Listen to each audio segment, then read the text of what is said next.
Mga ka-K5, Barangay Kagawad naging pablatter sa pulis tungod sa pag-angot sa kuryente sa daan nga Barangay Hall.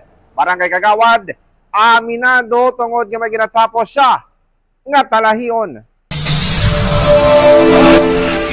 Aminado ang Barangay Kagawad nga si Alvin Haranilla sa Barangay San Pedro Molo nga nagangot ini sa supply sang kuryente sa daan nga Barangay Hall.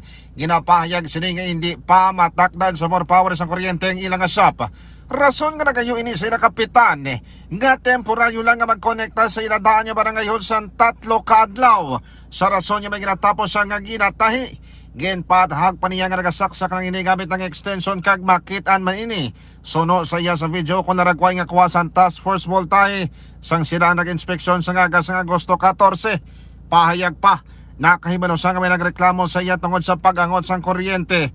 Rason nga nagpadulong ang Task Force Voltahe sa iya nga sa kag-inspeksyon. Minsay naman siya nagapakamalaot sa iya.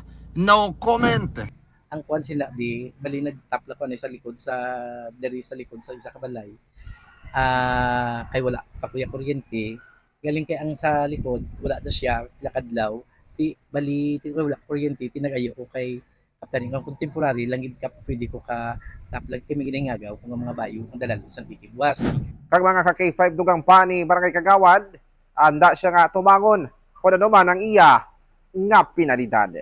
Balita nagikan sa distrito sa Molo.